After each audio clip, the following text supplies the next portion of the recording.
வணக்கம் நேயர்களே, இது மாலை முரசு தொலைக்காட்சி வழங்கும் ரீவைண்ட் 2024. இந்த வருடத்தில் தமிழ்நாட்டில் நடைபெற்ற சில முக்கிய சம்பவங்கள் குறித்த தொகுப்பை பார்க்க போகிறோம். கோரமண்டல் ஆலையில் விஷவாயு கசிவு விவகாரம், ரயிலில் இருந்து தவறி விழுந்து கர்ப்பிணி பெண் உயிரிழப்பு, சென்னையில் இரவு நேர ஃபார்முலா 4 கார் பந்தயம், கள்ளக்குறிச்சி கள்ளச்சாராய மரணங்கள், அண்ணா பல்கலைக்கழக மாணவி வன்புணர்வு செய்யப்பட்ட விவகாரம் என தமிழ்நாட்டையே உலுக்கிய சம்பவங்களை தெரிந்து கொள்ளலாம். வாருங்கள், விரிவாக பார்க்கலாம்.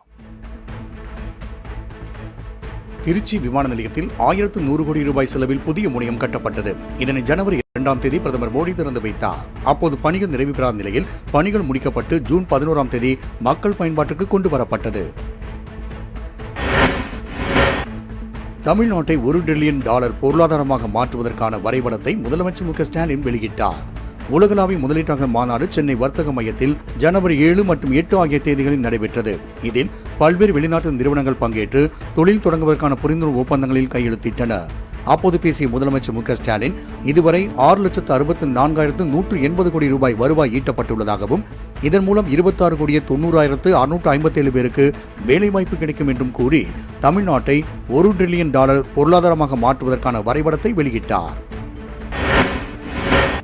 ஐரோப்பிய நாடுகளின் கவனத்தை ஈர்த்து முதலீட்டை பெருக்கும் வகையில் 8 நாள் அரசுமுறை பயணமாக முதலமைச்சர் மு.க. ஸ்டாலின் ஜனவரி 28ஆம் தேதி ஸ்பெயின் நாட்டுக்கு சுற்றுப்பயணம் மேற்கொண்டார். சென்னை எண்ணூரில் உள்ள கோரமண்டல் தொழிற்சாலையிலிருந்து 2023ஆம் ஆண்டு டிசம்பர் 26ஆம் தேதி விஷவாயு கசிந்தது. இதனால் அப்பகுதி மக்கள் கண் எரிச்சல், மயக்கம், வாந்தி உள்ளிட்ட பல்வேறு உடல் உபாதைகளுக்கு உள்ளான நிலையில் ஒரு ஆலை நிரந்தரமாக மூட வலியுறுத்தி அப்பகுதி மக்கள் 100 நாள்களின் கடந்த போராட்டத்தில் ஈடுபட்டு வந்தனர். இது தொடர்பாக தென்மண்டல பசுமை தீர்ப்பாயம் தாமாக முன்வந்து வழக்கு பதிவு செய்தது. இது தொடர்பான ஆய்வில் எண்ணூரை சுற்றியுள்ள பல நிறுவனங்கள் இதுபோன்ற விதி மீறல்களில் ஈடுபட்டுள்ள அதிர்ச்சி தகவல் வெளியானது. பாதிக்கப்பட்ட மக்களுக்கு இழப்பீடுகளை வழங்கி பாதுகாப்பு ஏற்பாடுகளை உரிய முறையில் செய்து தமிழ்நாடு அரசின் அனுமதியோடு மீண்டும் ஆலையை திறக்கலாம் என பசுமை தீர்ப்பாயம் தீர்ப்பு வழங்கியுள்ள நிலையில் தற்போது ஆலை திறக்கப்பட்டு உர தயாரிப்பு மட்டும் நடத்தப்பட்டு வருகிறது. மதுரை தோப்பூரில் 222 ஏக்கரில் எய்ம்ஸ் மருத்துவமனை கட்ட கடந்த 2019ஆம் ஆண்டு பிரதமர் மோடி அடிக்கல் நாட்டினார். சுற்றுச்சுவர் மட்டும் கட்டப்பட்ட நிலையில் 5 ஆண்டுகளாக பணிகள் கிடப்பில் போடப்பட்டன. இது தொடர்பாக பல்வேறு விமர்சனங்கள் எழுந்த நிலையில் மார்ச் 5ஆம் தேதி பூமி பூஜை செய்யப்பட்டு கட்டுமான பணிகள் தொடங்கின. அந்த பூமி பூஜையில் சிறப்பு விருந்தினர்களாக அலங்கரிக்கப்பட்ட நாற்காலிகள் மட்டுமே பங்கேற்றது குறிப்பிடத்தக்கது.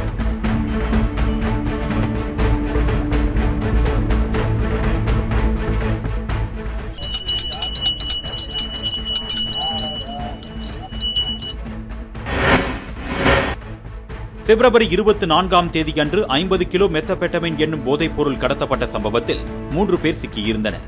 மேலும் அவர்களிடம் நடத்தப்பட்ட விசாரணையில் கடந்த 3 ஆண்டுகளில் மட்டும் 2000 கோடி ரூபாய் மதிப்புள்ள 3500 கிலோ போதைப் பொருள் கடத்தப்பட்ட விவரம் தெரியவந்தது. இதற்கு மூளையாக செயல்பட்டதாக திரைப்பட தயாரிப்பாளர் ஜாஃபர் சாதிக்கை போதைப் பொருள் தடுப்புத்துறையினர் கைது செய்தனர். மேலும் ஜாஃபர் சாதிக்கின் தயாரிப்பில் நடித்த இயக்குனர் அமீரும் கைதாகி பின்னர் விடுவிக்கப்பட்டார். ரயிலில் இருந்து தவறி விழுந்த கர்ப்பிணி பெண் உயிரிழந்தார். திருமணமாகி கணவருடன் சென்னையில் வசித்து வந்த கஸ்தூரி 7 மாத கர்ப்பிணியாக இருந்தார். அவருக்கு வளைகாப்பு நிகழ்ச்சி நடத்துவதற்காக அவரது உறவினர்கள் மே 3ஆம் தேதி சென்னையில் இருந்து சங்கரன் கோவிலுக்கு அழைத்துச் செல்ல கொல்லம் விரைவு ரயிலில் ஏறி உள்ளனர். அப்போது உளுந்தூர்பேட்டை அருகே பூமாம்பாக்கம் பகுதியில் ரயில் சென்று கொண்டிருந்த போது கஸ்தூரிக்கு வாந்தி வந்ததால் ரயிலின் படிக்கட்டு பகுதியில் நின்று வாந்தி எடுத்துள்ளார். அப்போது கஸ்தூரி திடீரென ரயிலில் இருந்து தவறி விழுந்தார். பதறிப்போன உறவினர்கள் ரயிலின் அபாயச்சங்களை இழுத்துள்ளனர்.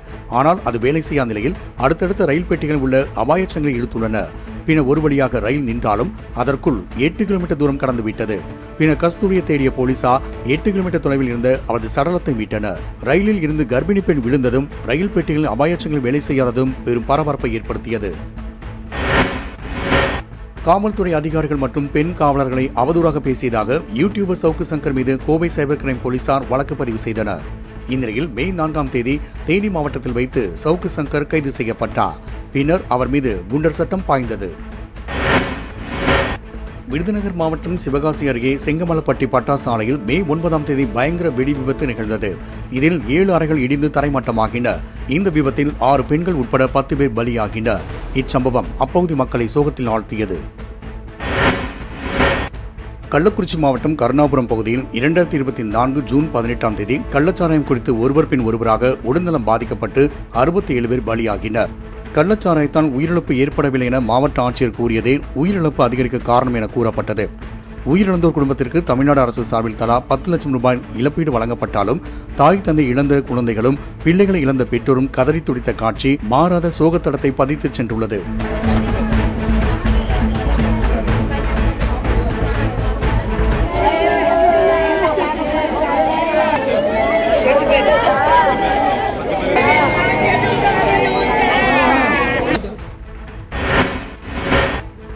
பகுஜன் சமாஜ் கட்சியின் மாநில தலைவராக இருந்த ஆம்ஸ்ட்ராங் ஜூலை 5ஆம் தேதி வெட்டி படுகொலை செய்யப்பட்டார். சென்னை பெரம்பூரில் உள்ள அவரது வீட்டின் முன்பாக உணவு டெலிவரி செய்யும் நபர்கள் போல வந்த கூலிப்படையினர் அவரை கொடூரமாக வெட்டி கொலை செய்தனர். இச்சம்பவம் தமிழகத்தை பெரும் பரபரப்புக்குள்ளாக்கிய நிலையில் இந்த கொலைக்கான காரணம் மற்றும் கொலையாளிகள் யார் என்பது குறித்த முடிச்சுகள் இன்னும் அவிழ்க்கப்படாமல் இருப்பது குறிப்பிடத்தக்கது. சிவகாசியில் பட்டாசு ஆலையில் வெடி விபத்து காரணமாக 4 பேர் பலியாகிய சம்பவம் பெரும் சோகத்தை ஏற்படுத்தியது. விருதுநகர் மாவட்டம் சிவகாசி அருகே காணையார் கோவில் பகுதியில் பட்டாசு ஆலையில் பட்டாசு தயாரிக்கும் போது ரசாயன உராய்வு ஏற்பட்டு தீ விபத்து நிகழ்ந்தது. கட்டடம் இடிந்து விழுந்த நிலையில் ஒரு பெண் உட்பட 4 பேர் பரிதாபமாக உயிரிழந்தனர். திருநெல்வேலி மாவட்டம் மேற்கு தொடர்ச்சி மலை உள்ள மாஞ்சோலை தேயிலை தோட்டங்களை பாம்பே பர்மா ட்ரேடிங் கார்ப்பரேஷன் நிர்வாகம் 99 ஆண்டுகளாக குத்தகைக்கு எடுத்து நிர்வகித்து வந்தது. இந்த தேயிலை தோட்டத்தில் பணியாற்றி வரும் தொழிலாளர்கள் 3 தலைமுறைகளாக அங்கு தங்கி பணிபுரிந்து வருகின்றனர். இந்நிலையில் மாஞ்சோலை பகுதி காப்பு காடாக அறிவிக்கப்பட்டதன் விளைவாக குத்தகை காலம் 2028ஆம் ஆண்டுடன் முடிக்கப்பட்டு அரசிடம் நிலத்தை ஒப்படைக்க வேண்டிய நிலை உள்ளது. ஆனால் அதற்கு முன்னதாகவே தேயிலை தோட்டங்களை மூடிவரும் ஆலை நிர்வாகம் அங்கு பணிபுரிந்த தொழிலாளர்களை விருப்ப ஓய்வில் செல்ல அறிவுறுத்தி வருகிறது. இதனை விரும்பாத மாஞ்சோலை தோட்ட தொழிலாளர்கள் தேயிலை தோட்டத்தை அரசு ஏற்று நடத்த வேண்டும் என்ற கோரிக்கையுடன் வழக்கு தொடர்ந்தனர். இதற்கு தமிழ்நாடு அரசு மறுப்பு தெரிவித்த நிலையில் அப்பகுதி மக்களின் வாழ்வாதாரம் கேள்விக்குறியாகியுள்ளது. இதனிடையே அப்பகுதியில் மின் இணைப்பு, குடிநீர் இணைப்புகள் துண்டிக்கப்பட்டு வரும் நிலையில் கொஞ்சம் கொஞ்சமாக மக்கள் வேறு இடத்திற்கு பெயர்ந்து வருகின்றனர். மீதமுள்ள மக்களின் வாழ்வாதாரம் கேள்விக்குறியாகவே உள்ளது. தெற்காசியாவில் முதன்முறையாக சென்னையில் இரவு நேர ஃபார்முலா 4 கார் பந்தயம் நடைபெற்றது. Indian championship, Indian racing league என இரு பிரிவுகளில் போட்டிகள் நடத்தப்பட்டன.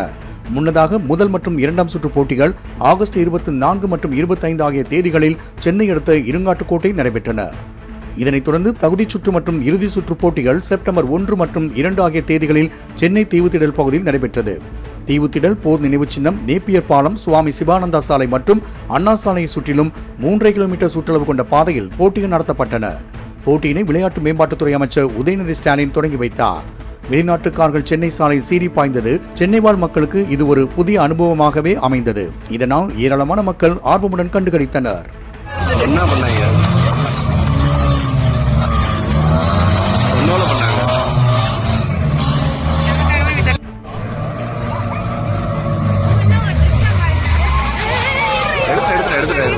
என்ன பண்ணாங்க?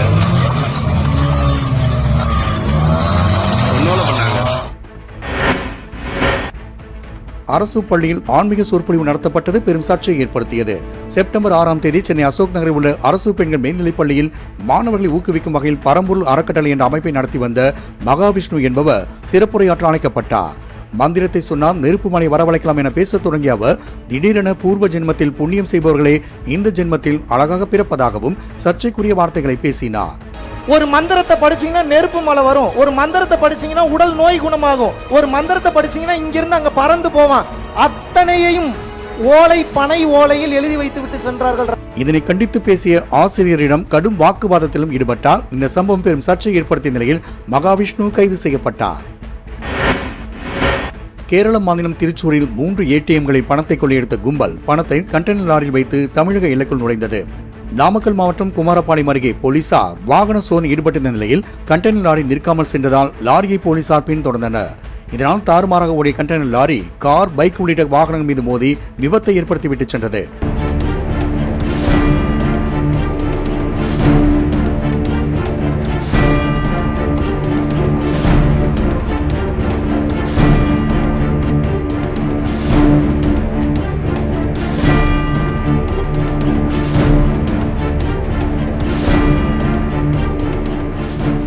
பின்னர் போலீசார் கண்டெய்னர் லாரியை மடக்கி பிடித்தனர். அப்போது தப்பி ஓடிய ஜூமாதீன் என்பவரை போலீசார் என்கவுண்டர் செய்தனர். அத்துடன் லாரியில் இருந்து ஹரியானாவை சேர்ந்த 4 பேரை போலீசார் கைது செய்தனர். கண்டெய்னர் லாரியில் இருந்து 67 லட்சம் ரூபாய் பணம் மற்றும் காரை போலீசார் பறிமுதல் செய்தனர். இச்சம்பவம் பெரும் பரபரப்பை ஏற்படுத்தியது. சென்னை மெரினா கடற்கரையில் அக்டோபர் 6ஆம் தேதி நடைபெற்ற விமான வான் சாகச நிகழ்ச்சியில் கடும் வெயிலால் நீர்ச்சத்து குறைபாடு உள்ளிட்ட பாதிப்புகளால் 5 பேர் உயிரிழந்த சம்பவம் பெரும் அதிர்ச்சியை ஏற்படுத்தியது. இந்திய விமானப்படை தொடங்கப்பட்டு 93ஆம் ஆண்டு தொடங்கியதை ஒட்டி சென்னை மெரினா கடற்கரையில் விமானப்படையின் சாகச நிகழ்ச்சி நடைபெற்றது. அக்டோபர் 6ஆம் தேதி காலை 11 மணிக்கு தொடங்கிய சாகச நிகழ்ச்சி மதியம் 1 மணியுடன் நிறைவடைந்தது. சென்னை இந்த ஹார்ட் எங்கள் உள்ளத்திலிருந்து உங்கள் இல்லத்திற்கு அன்புடன் என்றும் என்றென்றும்.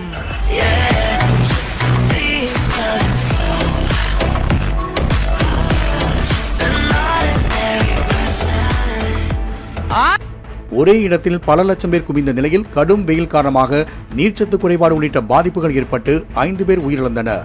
மேலும் 200க்கும் மேற்பட்டோர் மயக்கம் மற்றும் சுவாச பிரச்சனை காரணமாக பாதிக்கப்பட்டனர். அக்டோபர் மாதம் 11ஆம் தேதி திருவள்ளூர் மாவட்டம் கவரப்பேட்டை ரயில் நிலையம் அருகே சரக்கு ரயில் மீது கர்நாடக மாநிலம் மைசூரிலிருந்து பீகார் தர்பங்கா நோக்கி சென்ற பாகுமதி எக்ஸ்பிரஸ் ரயில் மோதியது.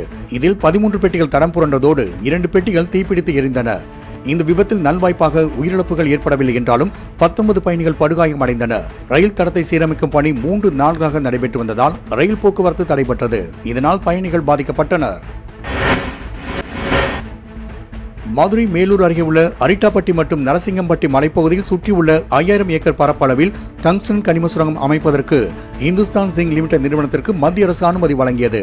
டங்ஸ்டன் சுரங்கம் அமைக்கப்பட்டால் நிலத்தின் வளங்கள் பாதிக்கப்படும் என கூறி அப்பகுதி விவசாயிகள் மற்றும் பொதுமக்கள் எதிர்ப்பு தெரிவித்தனர். இந்த ஒப்பந்தத்தை ரத்து செய்ய கோரி அப்பகுதி மக்கள் தொடர் போராட்டத்திலும் ஈடுபட்டனர். அத்துடன் பல்வேறு அரசியல் கட்சி தலைவர்களும் இதற்கு கடும் எதிர்ப்புகளை பதிவு செய்து வருகின்றனர். இந்த டங்ஸ்டன் சுரங்க விவகாரம் மக்கள் மத்தியில் பெரும் பரபரப்பை ஏற்படுத்தியது. பள்ளி மாணவிகளுக்கு பாலியல் தொல்லை கொடுத்த உடற்கல்வி ஆசிரியர் கைது செய்யப்பட்டார். தூத்துக்குடி மாவட்டம் உடன்குடி உள்ள தனியார் மெட்ரிக் பள்ளியில் உடற்கல்வி ஆசிரியர் பொன்சிங் மண்டல அளவிலான விளையாட்டுப் போட்டிக்கு 5 மாணவிகளை தூத்துக்குடிக்கு அழைத்துச் சென்றார். அங்கு மாணவிகளை கட்டாயப்படுத்தி மது அருந்த செய்து பாலியல் அத்துமீறலில் ஈடுபட்டுள்ளார். இது தொடர்பான புகாரின் பேரில் உடற்கல்வி ஆசிரியரை போலீசார் கைது செய்தனர். இச்சம்பவம் பெற்றோரை கதிகலங்கச் செய்தது. சென்னை கிண்டி கலைஞர் நூற்றாண்டு பன்னோக்கு மருத்துவமனையில் புற்றுநோய் பிரிவு மருத்துவர் பாலாஜியை விக்னேஸ்வரன் என்ற இளைஞர் கத்தியால் குத்திய சம்பவம் பெரும் பரபரப்பை ஏற்படுத்தியது. உயிருக்கு ஆபத்தான நிலையில் மருத்துவர் பாலாஜிக்கு தீவிர சிகிச்சை அளிக்கப்பட்ட நிலையில் கத்தியால் குத்திய இளைஞர் விக்னேஷ் கைது செய்யப்பட்டார்.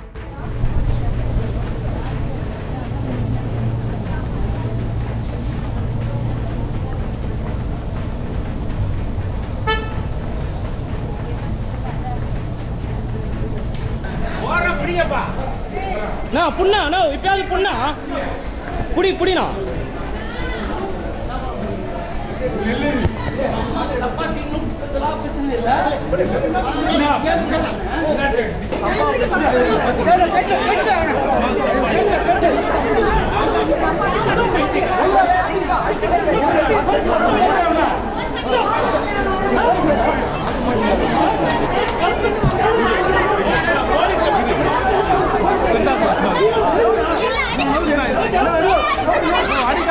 புற்றுநோயால் பாதிக்கப்பட்ட தனது தாய்க்கு முறையான சிகிச்சை அளிக்கவில்லை என புகார் கூறி இளைஞர் நடத்திய இந்த சம்பவம் மருத்துவர்கள் மத்தியில் பெரும் கொந்தளிப்பை ஏற்படுத்தியது. இதனால் மருத்துவர்கள் வேலைநிறுத்த போராட்டத்தில் ஈடுபட்டனர். ராமநாதபுரத்தில் ஆங்கிலேயர் ஆட்சி காலத்தில் கட்டப்பட்ட பாம்பன் பாலம் அதன் உறுதித்தன்மையை இழந்த நிலையில் 550 கோடி ரூபாய் மதிப்பீட்டில் 2019ஆம் ஆண்டு புதிய ரயில் பாலம் அமைக்கும் பணி தொடங்கியது. இதனைத் தொடர்ந்து பாம்பன் பால பணிகள் நிறைவடைந்த நிலையில் பலகட்ட சோதனை ஓட்டம் நடைபெற்றது. செங்குத்து பாலத்தையும் இயக்கி சோதனை நடைபெற்றது. இந்நிலையில் நவம்பர் 14ஆம் தேதி 80 முதல் 90 கிலோமீட்டர் வேகத்தில் ரயிலை இயக்கி அதிவேக சோதனை ஓட்டம் செய்யப்பட்டது. அத்துடன் பாலத்தின் உறுதித்தன்மை குறித்து தென்னக ரயில்வே பாதுகாப்பு ஆணையாளர் AM சௌத்ரி 10 மணி நேரம் ஆய்வு செய்தார். இதனைத் தொடர்ந்து திறப்பு விழாவிற்காக பாம்பன் பாலம் காத்திருக்கிறது. இந்து மக்கள் கட்சி சார்பில் சென்னையில் நடைபெற்ற ஆர்ப்பாட்டத்தில் கலந்து கொண்ட நடிகை கஸ்தூரி தெலுங்கு மக்கள் குறித்து சர்ச்சை கருத்தை பதிவு செய்தார். இந்த பேச்சுக்கு கடும் எதிர்ப்பு எழுந்த நிலையில் நடிகை கஸ்தூரி வருத்தம் தெரிவித்தார். இருந்தபோதிலும் காவல் நிலையங்களில் புகார் அளிக்கப்பட்ட நிலையில் ஹைதராபாத்தில் பதுங்கியிருந்த கஸ்தூரியை நவம்பர் 16ஆம் தேதி போலீசார் கைது செய்து சென்னை புழல் சிறையில் அடைத்தனர். இதனைத் தொடர்ந்து நாள்தோறும் எழும்பூர் நீதிமன்றத்தில் கையெழுத்திட வேண்டும் என்ற நிபந்தனையுடன் நவம்பர் 20ஆம் தேதி அவருக்கு ஜாமீன் வழங்கப்பட்டது. தூத்துக்குடி மாவட்டம் திருச்செந்தூர் கோவில் யானை தெய்வானை மிகவும் சாதுவான இந்த யானை பக்தர்களுக்கு நெருக்கமாக இருந்து வருகிறது. இந்நிலையில் நவம்பர் 18ஆம் தேதி யானை பாகன் உதயகுமார் மற்றும் அவரது உறவினர் சிசுபாலன் இருவரும் யானைக்கு பழங்கள் கொடுத்ததாக தெரிகிறது. அப்போது திடீரென ஆக்ரோஷமடைந்த தெய்வானை சிசுபாலனை காலால் மிதித்துள்ளது. இதனை தடுக்க முயன்ற பாகன் உதயகுமாரையும் யானை தாக்கியதில் இருவரும் உயிரிழந்தனர். இச்சம்பவம் பக்தர்களை அச்சத்தில் ஆழ்த்தியது. யானையை பரிசோதித்த மருத்துவர்கள் யானைக்கு மதம் பிடிக்கவில்லை என்றும் அது தன்னிலை மாறியுள்ளதாகவும் தெரிவித்தனர். பின்னர் இயல்பு நிலைக்கு திரும்பிய தெய்வானை பாகனை தேடி கண்ணீர் விட்டு அழுதது காண்போரை கலங்கச் செய்தது. பாகனின் பிரிவை தாங்க முடியாமல் 3 நாள்கள் வரை உணவு உண்ணாமல் தண்ணீர் குடிக்காமல் இருந்து வந்த யானைக்கு மருத்துவர்கள் சிகிச்சை அளித்து வந்தனர்.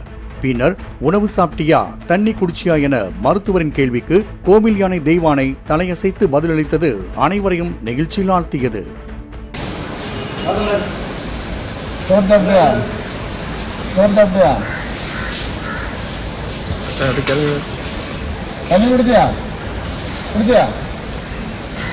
Very good very good.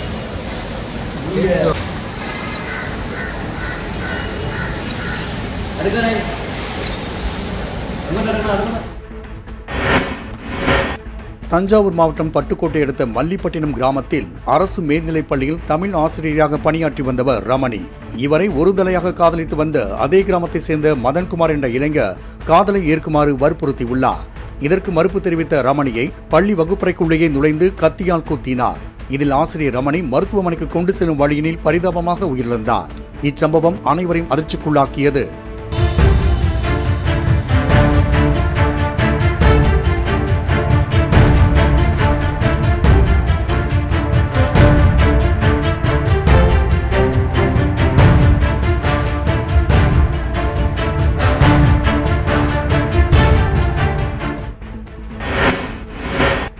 தெற்கு வங்கக்கடல் மற்றும் கிழக்கு இந்திய பெருங்கடல் பகுதியில் உருவான ஆழ்ந்த காற்றழுத்த தாழ்வு மண்டலம் புயலாக மாறியது.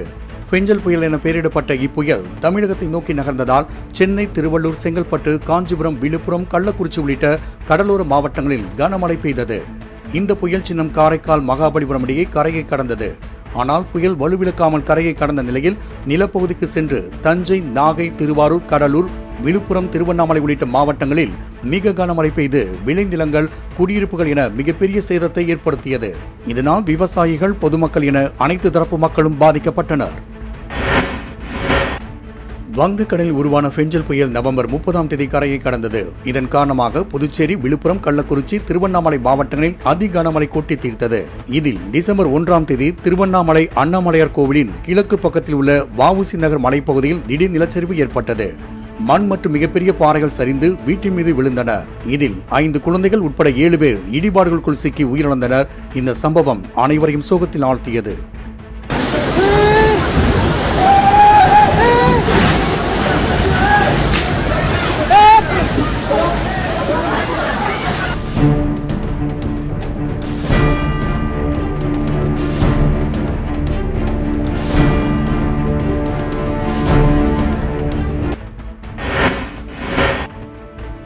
பெஞ்சல் புயல் காரணமாக திருவண்ணாமலை மாவட்டம் தென்பெண்ணை ஆற்றில் வெள்ளப்பெருக்கு ஏற்பட்டது. இதில் அகரம், பள்ளிப்பட்டு, தொண்டமானூரை இணைக்கும் பாலம் உடைந்து வெள்ளத்தில் அடித்துச் செல்லப்பட்டது. 16 கோடி ரூபாய் மதிப்பீட்டில் கட்டப்பட்ட இந்த உயர்மட்ட பாலம் கட்டி முடிக்கப்பட்டு 3 மாதங்களில் அடித்துச் செல்லப்பட்ட சம்பவம் பொதுமக்களை அதிருப்தியில் ஆழ்த்தியது.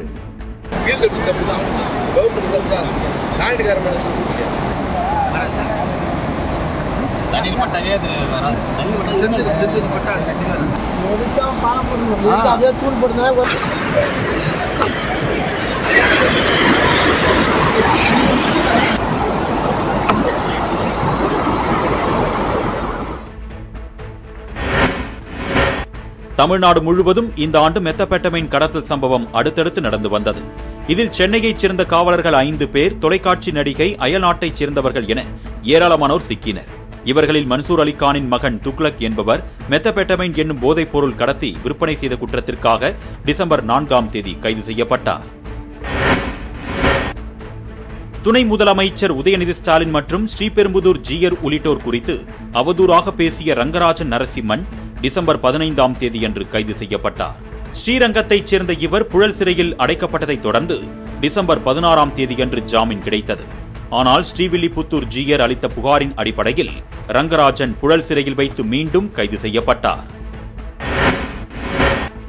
தமிழ்நாட்டில் வடகிழக்கு பருவமழை தீவிரமடைந்த நிலையில் நெல்லை, தூத்துக்குடி, தென்காசி மாவட்டங்களில் கனமழை கொட்டி தீர்த்தது.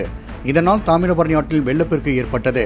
மேலும் விளைநிலங்கள், குடியிருப்புகளை வெள்ள நீர் சூழ்ந்ததால் விவசாயிகள், பொதுமக்கள் பாதிக்கப்பட்டனர். அத்துடன் பல்லாயிரம் ஏக்கரில் பயிரிடப்பட்டிருந்த நெல் உள்ளிட்ட பயிர்கள் சேதமடைந்தன. செங்கல்பட்டு மாவட்டத்தில் உள்ள திருப்போரூர் கந்தசுவாமி கோவிலில் உண்டியலில் இருந்து ஐபோன் 1 எடுக்கப்பட்டது. பணம், நகை போன்றவற்றை பக்தர்கள் போட்டு வந்த நிலையில் அம்பத்தூரைச் சேர்ந்த இளைஞர் ஒருவர் கடும் விரக்தியில் கடந்த ஆகஸ்ட் மாதத்தின் போது ஐபோன் 13 ப்ரோ ரக மொபைலை உண்டியலில் தவறி போட்டுள்ளார்.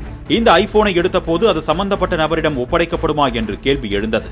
இதற்கு கோவில் நிர்வாகத்தில் உண்டியலில் விழும் அனைத்தும் முருகனுக்கே சொந்தம் என்று பாளையத்தம்மன் படபாணியில் பதிலளித்தனர்.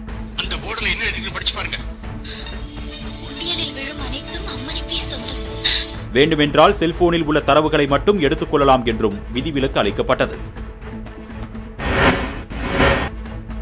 திருநெல்வேலி மாவட்டம் கோடகநல்லூர், சீதப்பற்பநல்லூர், பழவூர், சிவனார்குளம், நடுக்கல்லூர் ஆகிய பகுதிகளில் மருத்துவ கழிவுகள் கொட்டப்பட்ட விவகாரம் சர்ச்சையை ஏற்படுத்தியது. இந்த மருத்துவ கழிவுகள் அனைத்தும் கேரள மாநிலத்தில் இருந்து வந்தவை என்று கண்டுபிடிக்கப்பட்டது. இது தொடர்பாக 5 பேர் கைதான நிலையில் பசுமை தீர்ப்பாயம் மருத்துவ கழிவுகளை கேரளாவிற்கே திருப்பி அனுப்ப உத்தரவிட்டது.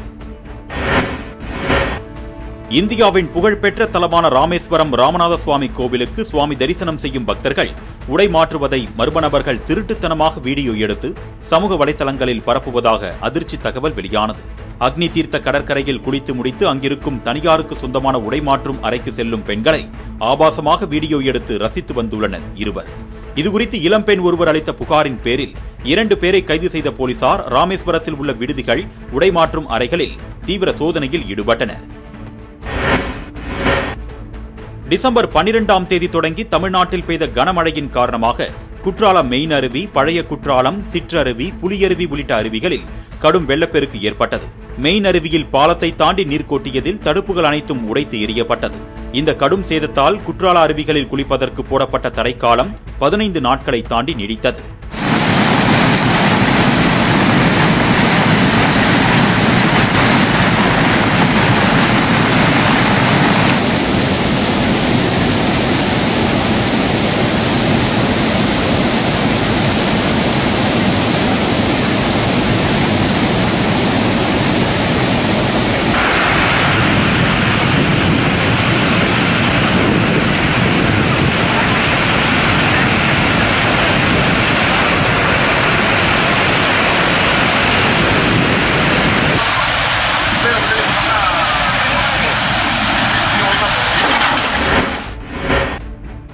இயேசு கிறிஸ்து பிறந்த தினத்தை உலக மக்கள் கோலாகலமாக கொண்டாடினர்.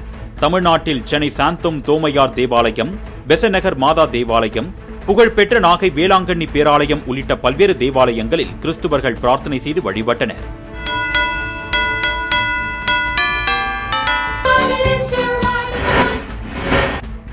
அண்ணா பல்கலைக்கழகத்தில் பயின்று வரும் மாணவி பாலியல் வன்புணர்வு செய்யப்பட்டதாக வெளியான தகவல் தமிழ்நாட்டில் சர்ச்சை தீயை பற்ற வைத்தது. பல்கலைக்கழக கட்டுப்பாட்டில் உள்ள காட்டு பகுதிக்குள் மாணவி அவரது காதலருடன் பேசிக் கொண்டிருந்த போது ஒருவர் அவர்களை வீடியோ எடுத்ததோடு மிரட்டி பாலியல் வன்புணர்வு செய்யப்பட்டதாக கூறப்பட்டது. பல்கலைக்கழகத்திற்கு வெளியே பிரியாணி கடை போட்டிருந்த கோட்டூர்புரத்தைச் சேர்ந்த ஞானசேகரன் என்பவர் இந்த வழக்கில் கைது செய்யப்பட்டார். கல்லூரி வளாகத்திற்குள் இரவு நேரங்களில் அத்துமீறி நுழையும் இவர் இதுபோல ஏராளமான மாணவிகளை மிரட்டி அத்துமீறலில் ஈடுபட்டிருப்பது தெரியவந்தது. மேலும் கைதான ஞானசேகரன் திமுகவில் முக்கிய பொறுப்பை வகித்தவர் என்றும் முக்கிய புள்ளிகளுடன் இணைந்து எடுத்த புகைப்படங்களும் வெளியாகி பரபரப்பை உண்டாக்கியது. டிசம்பர் 30, 31 மற்றும் ஜனவரி 1 ஆகிய தேதிகளில் கன்னியாகுமரியில் திருவள்ளுவர் சிலை வெள்ளி விழா கொண்டாடப்பட உள்ளது. உலகிற்கே பொதுமறையான திருக்குறளை வழங்கிய திருவள்ளுவருக்கு கன்னியாகுமரியில் 133 அடி உயரத்திற்கு சிலை எழுப்பினார் கலைஞர் கருணாநிதி. இந்த சிலை நிறுவப்பட்டு 25 ஆண்டுகளை நிறைவு செய்ய உள்ள நிலையில் வெள்ளி விழா நடத்துவதற்கு தமிழ்நாடு அரசு முடிவெடுத்தது. அதன்படி வரும் 30ஆம் தேதி முதல் 3 நாட்களில் கோலாகலமாக விழா நடைபெற உள்ளது. கண்ணாடி குண்டு பாலம் திறப்பு விழா, லேசர் விளக்கு கண்காட்சி, பட்டிமன்றம், புகைப்பட கண்காட்சி, திருக்குறள் நெறி பரப்பும் வகையில் போட்டிகள் என பல்வேறு நிகழ்ச்சிகள் நடைபெற உள்ளது.